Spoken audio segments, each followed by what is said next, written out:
Hello les amis. Alors, je me suis encore pris les pieds dans le tapis. Le tapis, c'est quoi? Le tapis, c'est mon perfectionnisme, le perfectionnisme que j'ai développé au fil du temps pour me protéger des différentes attaques, des personnes qui critiquaient ma façon de faire, ma façon d'être, spontanée, naturelle. Je te dis ça parce que j'ai arrêté de... Comment dire? J'ai arrêté de partager des choses sur la chaîne YouTube ces dernières semaines. Alors, c'est vrai que j'étais fatiguée, mais c'est pas parce que j'étais fatiguée que j'ai arrêté de partager.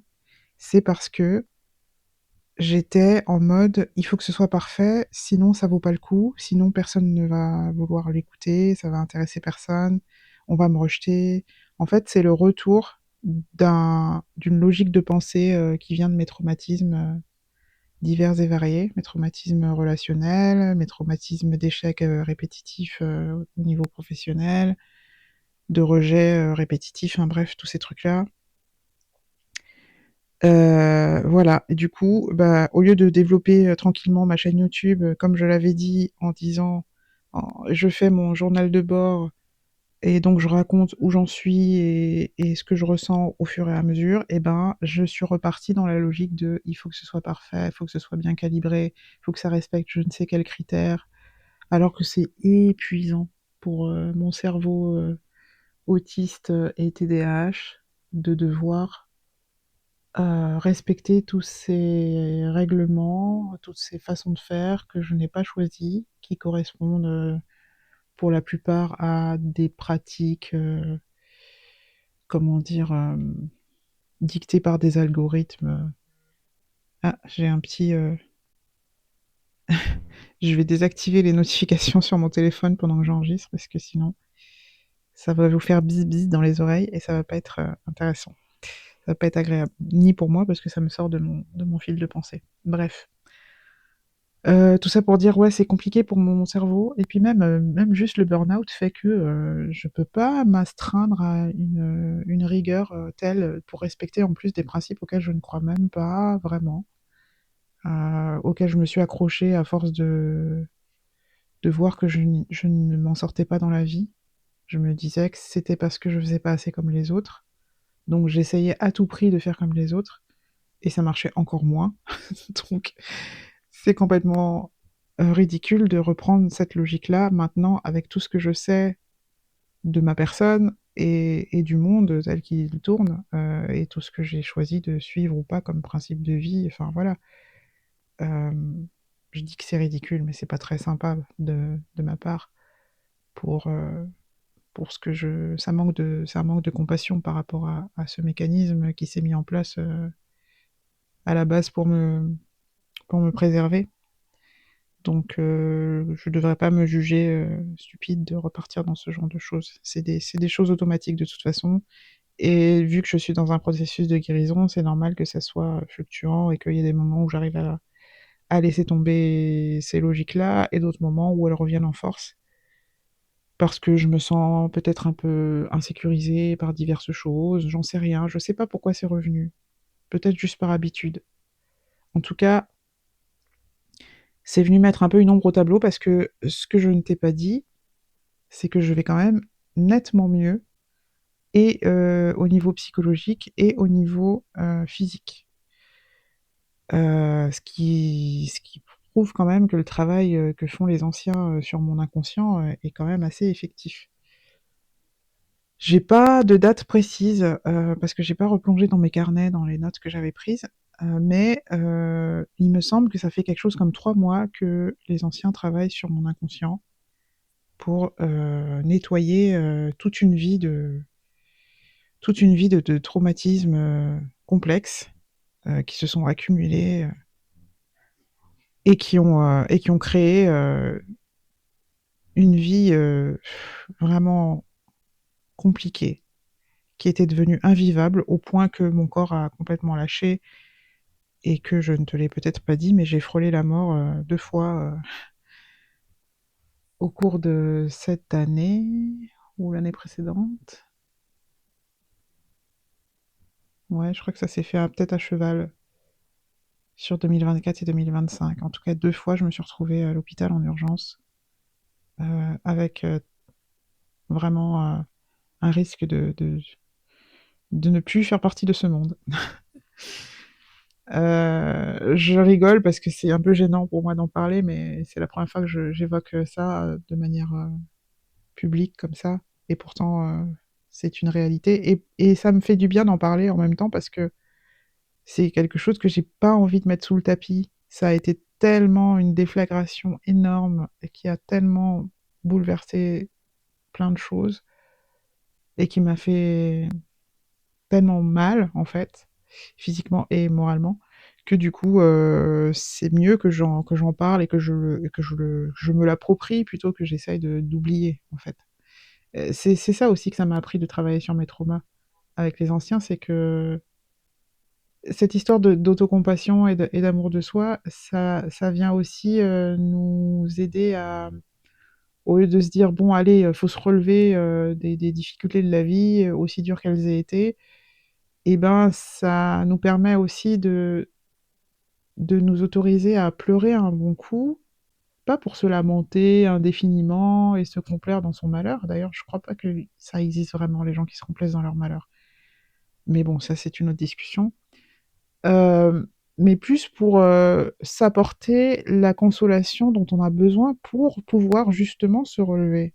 Si on met de côté ce qui a été difficile pour soi, sans prendre le temps de pleurer un bon coup et de se dire: «Mais quand même, ça a été tellement dur, ça a été horrible, ça m'a fait trop mal», et cetera, et ben, jamais on ne va chercher, ni ne s'apporte à soi-même le réconfort dont on a besoin pour guérir, pour remonter, remonter la pente. On peut remonter la pente, à coups de fouet, mais en général, c'est factice. C'est-à-dire qu'il y a un moment où tout s'effondre.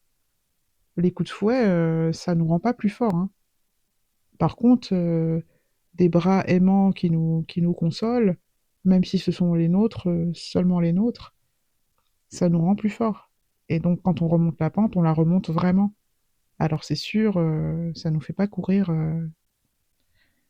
très vite comme nous le demandent, les injonctions du monde actuel, mais par contre c'est du solide.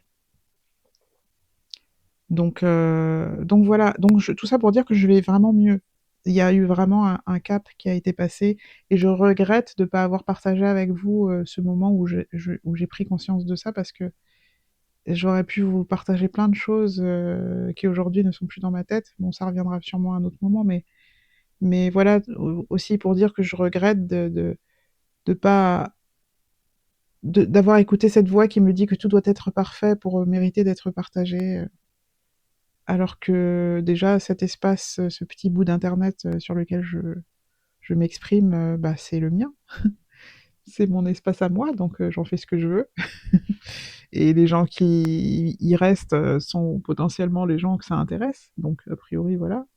Et puis surtout, pour l'instant, on est si peu nombreux, vous êtes si peu nombreux à m'écouter que, bah, c'est un peu, comment dire? Je peux me permettre d'être dans cette intimité-là, avec si peu de personnes, normalement. C'est comme être un peu, dans un petit groupe d'amis ou, je sais pas, une famille, avec, peu de membres, je sais pas comment dire. En tout cas, bref, j'espère vraiment que je vais réussir à surmonter ça, et en plus ça impacte, même, ma créativité, par rapport aux bijoux. Je t'ai parlé la dernière fois de mes créations de bijoux et de mes difficultés avec l'inspiration, comment je pouvais me retrouver bloquée certaines fois, et ça a été un des signes que ça allait vraiment mieux. J'ai vraiment, débloqué quelque chose à ce niveau-là, avec de nouvelles idées et puis surtout une nouvelle confiance en ces nouvelles idées. Sauf que voilà, le truc de perfectionnisme là, il est venu se mettre en travers de ma route, en me faisant douter de certains modèles que j'avais créés, cherchant un peu la petite bête, cherchant à installer une cohérence, dont tout le monde se fiche, en réalité, et qui correspond juste à mon insécurité, quoi. Heu et au fait que j'ai peur du rejet, que j'ai peur de l'échec, et que j'essaye de sécuriser un maximum pour éviter ça. Mais ce faisant, je ne me rends pas compte, en tout cas je ne me rendais pas compte jusque-là, que j'étais en train d'éteindre ma couleur particulière, ma façon de faire particulière, celle qui fait que ce que je fais est différent de ce que font les autres, et que du coup ça va se remarquer. Parce que c'est ça le problème, à vouloir faire parfait, au final ça correspond, en tout cas pour moi, à faire comme les autres, comme ce que les autres disent que c'est bien. Je sais pas si ma phrase est très juste, mais tu vois ce que je veux dire. Et du coup, j'efface tout ce qui est particulier chez moi et qui pourrait faire que je me fasse remarquer par les bonnes personnes. Donc je suis pas heureuse, je maintiens la situation d'échec et au final ça n'apporte rien à personne. En plus je m'épuise à faire ça. Peut-être même que la vague de fatigue dans laquelle je me suis retrouvée était liée à ça. Bref, donc j'arrête. Cette fois-ci, je crois que vraiment je vais m'y tenir. Et je pense que je vais m'y tenir parce que c'est comme une nouvelle strate de prise de conscience par rapport à cet aspect-là que j'avais déjà perçu, mais j'avais pas perçu tous les mécanismes qui, qui, qui se mettaient en place en arrière-plan et qui faisaient que je me retrouvais dans certaines situations. Par exemple, tout à l'heure, j'ai fait un tirage avec ma fille parce que j'arrivais pas à tirer les cartes pour moi-même. C'était trop confus, je n'obtenais pas les bons messages. Donc elle m'a tiré les cartes et dans le tirage, il est ressorti donc cette idée de perfectionnisme, mais surtout ce que m'ont dit les anciens, c'est que quand je me sens pas bien, c'est-à-dire les jours où tout me paraît sombre, où les traumas regagnent du terrain et reprennent le dessus sur les progrès que j'ai pu faire, et ben c'est justement dans ces moments-là qu'il faut que je m'autorise à partager ça avec vous, à partager ces moments où ça va pas. Déjà parce que ça permet de vider mon sac. Ensuite parce que ça permet aussi à d'autres qui ressentent la même chose de se sentir moins seuls. Et aussi parce que ça me permet finalement de contrecarrer ce truc de je n'ai pas le droit d'exister librement tel que je suis, parce que justement, si je me montre dans cette vulnérabilité-là, dans ce moment où je suis pas au top, où je suis pas capable de masquer mes difficultés, eh bien, et que je fais l'expérience de me montrer tel que je suis et de constater qu'il ne se passe rien de grave d'avoir fait ça, eh ben, ça aide à reprogrammer mon cerveau dans la direction de la liberté d'être, finalement. Donc, c'est des petits moments de courage quotidien. Ça me fait penser à un oracle. Je crois que c'est une phrase qui vient d'un oracle qui parle des petits moments de courage quotidien. Je sais plus lequel exactement, mais si tu le connais, peut-être que ça va te faire tilt. Mais c'est vraiment ça, c'est des petits moments de courage quotidien et finalement, même pas le tourner en courage parce que si je parle de courage, ça veut dire que j'essaie de forcer dans une direction qui spontanément n'est pas la mienne. Alors qu'en fait, il s'agit juste d'être comme je suis et de continuer à faire ce que j'aime tout en étant comme je suis. Même dans les jours où ça va pas, ça fait partie de ce que je suis, d'avoir ces jours où ça va pas. Mais ça m'empêche pas de continuer à partager à travers mon podcast. Ça ne devrait pas m'empêcher. En tout cas, c'est pas ce que je souhaite. Donc voilà, c'était le conseil des anciens. Pour moi, ça a été ça. De faire quand même. De faire à ma mesure, de faire comme je suis à l'instant T. Quand ça va, bah, c'est super. J'arrive à faire des trucs qui me semblent plus valables et plus professionnels et plus construits. Et quand ça va pas, bah, c'est juste j'ouvre mon cœur et je partage ce qu'il y a dedans à ce moment-là. Et ça fera du bien à qui ça fera du bien. Et ceux que ça intéresse pas, de toute façon, n'écouteront pas jusqu'au bout. Donc, il n'y a aucun souci avec ça, quoi. Voilà. Euh, j'ai enregistré un podcast, une guidance plus exactement. Il y a C'était la semaine dernière, je crois. Et je l'ai jamais publié. Exactement pour cette même raison. Il faut que ce soit parfait, c'est pas assez construit, c'est pas assez long, c'est pas assez intéressant, c'est pas assez ci, c'est pas assez ça. Il y a toujours une bonne raison de ne pas aller jusqu'au bout. Parce que Marie n'est jamais assez parfaite. Oui, je parle de moi à la troisième personne. Non, ce n'est pas une habitude. Non, mais bref, t'as compris ce que je voulais dire. Et en fait, il s'est passé plein de trucs en plus dans ma tête. Il s'est passé plein de trucs, plein de changements. J'ai compris, par exemple, que le fait de vouloir m'adresser uniquement aux femmes neuroatypiques, de calibrer comme ça un ciblage de clientèle, comme on dit dans le jargon du marketing, et ben ça me correspond pas du tout, finalement. Ok, je suis une femme, ok, je suis neuroatypique. Mais ce qui s'est passé, c'est que j'ai voulu cibler comme ça, en me disant, comme ça, je sécurise. Je risque pas de me retrouver face à des gens qui vont me perturber ou qui vont mal me considérer, etc., etc. C'était encore un truc de, il faut contrôler tout ça, calibrer tout ça pour être sûr d'être en sécurité. Et c'est normal de réagir comme ça quand on est traumatisé à ce point. C'est normal. Donc je trouve, je n'ai pas de honte à avoir être passé par cette phase-là, ni de culpabilité. Mais je constate simplement, j'observe que c'est ce qui s'est passé et j'ai pris conscience qu'en fait, bah, j'ai pas besoin de faire ça normalement. Globalement, surtout dans le genre de métier que je fais, si je me montre telle que je suis, les gens qui seront attirés par ce que je suis, ce seront forcément des gens qui se sentiront en accord avec ça. Et j'ai pas besoin de leur mettre des balises précises, des mots-clés ou je sais pas quoi. C'est une question de vibe, quoi. C'est une question de connexion humaine, finalement. En tout cas, moi, c'est sur ça que je veux baser ce que je fais. Du coup, j'ai réouvert les portes.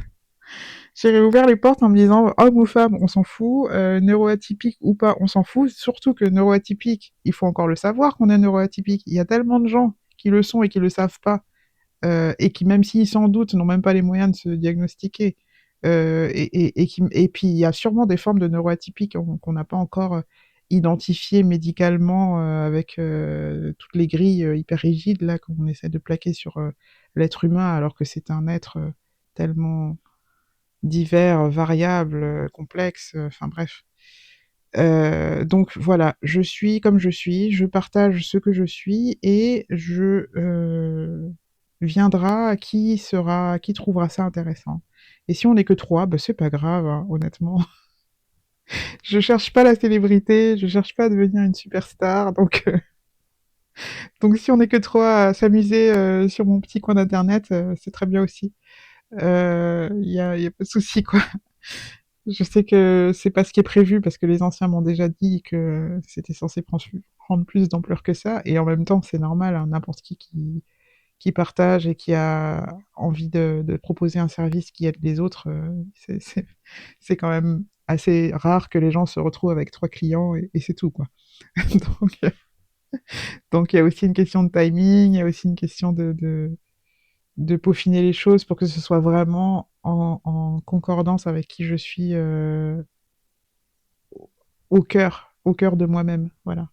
Là, bon, on est en train d'enlever des couches et des couches de camouflage, donc c'est normal que ce soit pas encore